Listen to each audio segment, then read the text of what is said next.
Yuk. Assalamualaikum warahmatullahi wabarakatuh. Waalaikumsalam warahmatullahi wabarakatuh. Apa kabar kalian hari ini anak-anak? Baik. Alhamdulillah. Hari ini gimana? Semangat buat pelajaran SKI? Alhamdulillah. Sebelum pembelajaran kali ini dimulai, belajar bisa dipimpin berdoa, Mbak. Siap, gerak. Berdoa mulai. Selesai. Baik.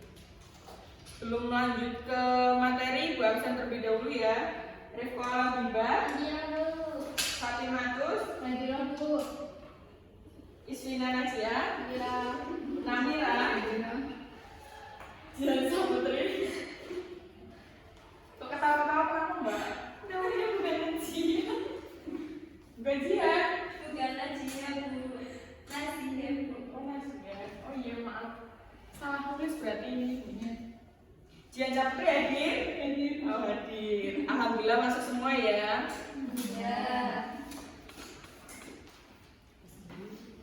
Langsung ke materi aja ya. Di sini Ibu akan menjelaskan mengenai materi Bani Abbasiyah. Ada yang tahu nggak sebelum materi ini materi apa? Bani Umayyah. Benar sekali.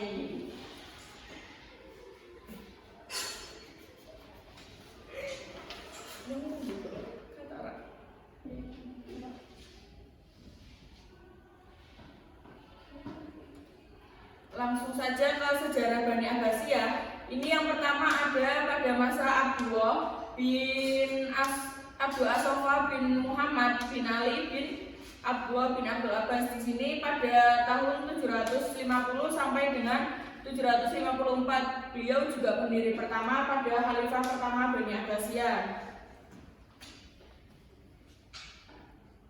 Pada khalifah kedua Bani Abbasiyah ada Al-Mansur. Beliau ini pembina pada tahun 754 sampai 775 Masehi, di mana pemerintahan Abu Ja'far Al-Mansur ini sangatlah berhati-hati dan bercerdik dalam mengambil kebijakan pada masa pemerintahannya. Dan ia pun membangun pemerintahan di Baghdad dekat kota Persia dan memperkuat militer, jabatan pos maupun administrasi serta membentuk wizara.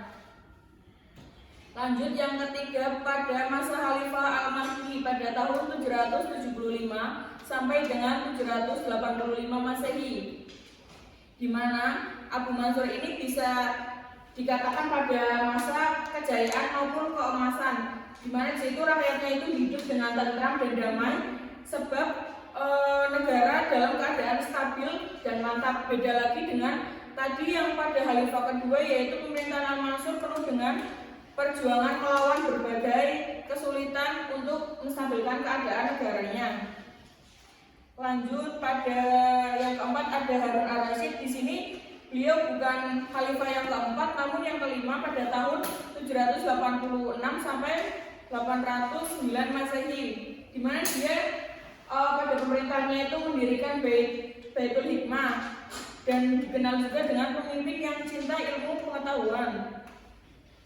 Selanjutnya ada Al-Ma'mun. Al-Ma'mun di sini juga sama, beliau bukan khalifah berikutnya, namun khalifah pada masa ke-7 pada tahun 813 sampai dengan 833 Masehi. Khalifah beliau menjadikan Baghdad sebagai kota metropolis dunia Islam, sekaligus pusat ilmu pengetahuan maupun pusat kebudayaan, peradaban Islam, dan pusat perdagangan terbesar di dunia selama berabad lamanya.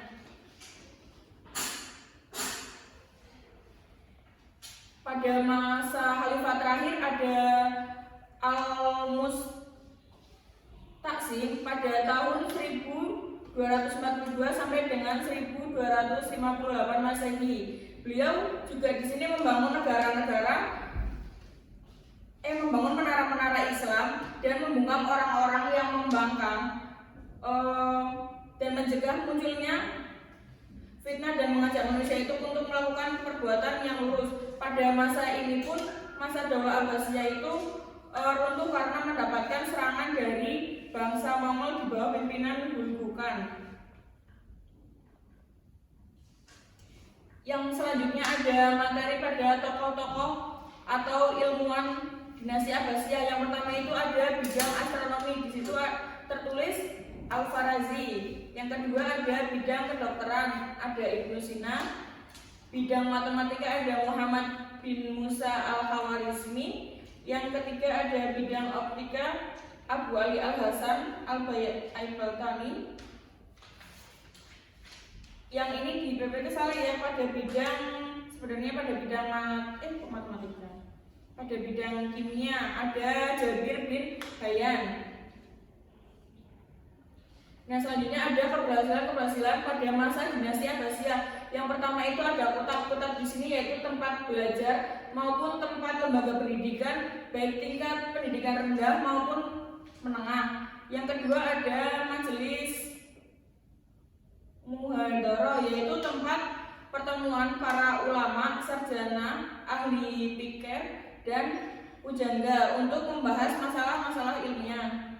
Yang ketiga ada Darul Hikmah, yaitu perpustakaan besar dan tempat penerjemah buku Yunani.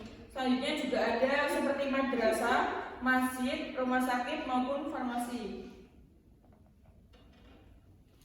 Selanjutnya di sini ada faktor kemunduran pada dinasti Abbasiyah. Yang pertama faktor internal, ada 3. Yang pertama itu munculnya aliran-aliran dan fanatisme keagamaan. Di situ alirannya seperti Sunni, Syiah dan aliran yang lain. Yang kedua ada krisis ekonomi, dan yang ketiga ini ada perebutan kekuasaan di pusat pemerintahan. Selanjutnya pada yang eksternal itu yang pertama ada perang salib. Perang salib di sini yaitu pertempuran antara kekuatan Eropa melawan kekuatan Muslim pada abad pertengahan, dengan tujuan utamanya itu untuk merebut Yerusalem dan tanah suci dari tangan umat Islam. Namun pada perang salib yang pertama itu kaum Muslim itu kalah. Namun pada perang yang selanjutnya yang kedua dan ketiga kaum Muslim itu memenangkan dan merebut Yerusalem tersebut. Yang kedua ada serangan tentara Mongol ke wilayah kekuasaan Islam. Di sini adanya serangan tersebut itu untuk menguasai dunia di bawah kekuasaan mereka tanpa membawa misi menyebarkan agama yang dianut mereka, sehingga ketika berhasil itu akan menguasai wilayah dan bersentuhan dengan umat Islam di wilayah tersebut dan menjadikan mereka itu memeluk agama Islam. Nah, di sini ada peninggalan-peninggalan pada masa dinasti Abbasiyah. Yang pertama ada masjid, yang kedua ada mimbar sidam, yang ketiga juga ada uang dinar. Nah, mungkin materi dari Ibu cukup segitu. Di sini Ibu ada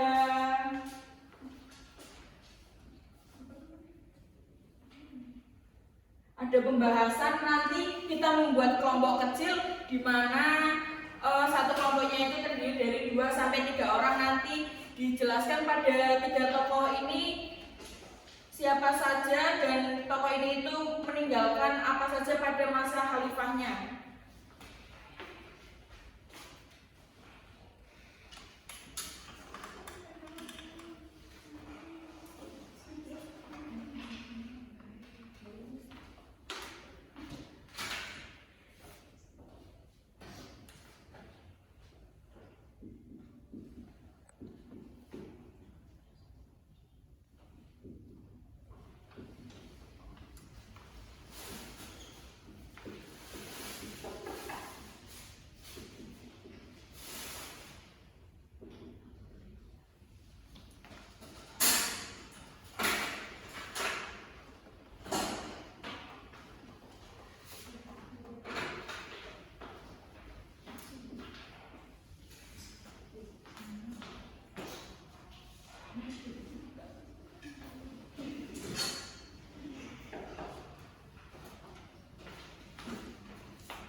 Nah, di sini tuh ada 3. Yang pertama itu Abu Ja'far Al-Mansur, yang kedua ada Harun Ar-Rasyid, dan yang ketiga ini ada Al-Ma'mun. Nanti kelompoknya Mbak Jian sama Mbak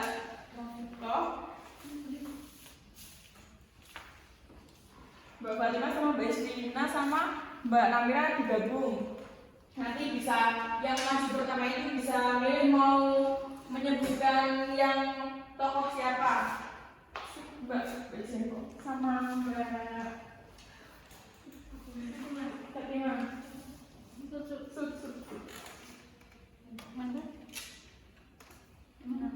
Yang mana bisa maju gitu. Salah satu aja nggak apa-apa.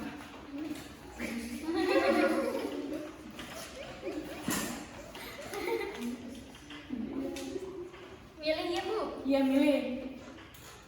Yang ini Bu, Abu Ja'far Al-Mansur. Iya bisa dituliskan di sebelahnya. Peninggalannya Dikasih itu. tangan. Iya peninggalannya.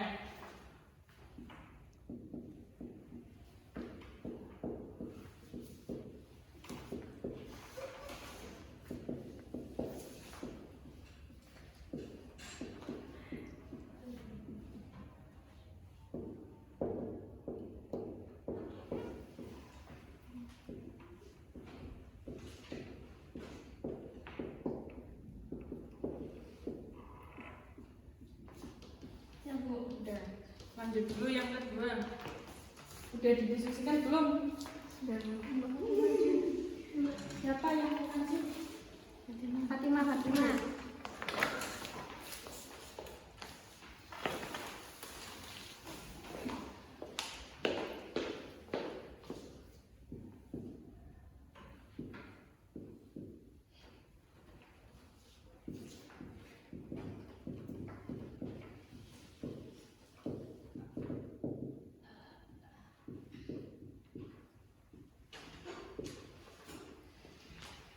Nah, ini semua sudah benar ya anak-anak. Jadi pada masa Abu Ja'far Al-Mansur itu beliau membangun pemerintahan dari ibu kota di Baghdad dan juga ada rumah pelaksanaan. Nah, pada masa Harun al-Rashid itu ada mendirikan Baitul Hikmah. Mungkin ini cukup dulu dari Ibu. Sebelum mengakhiri pembelajaran kita atas bersama-sama ya.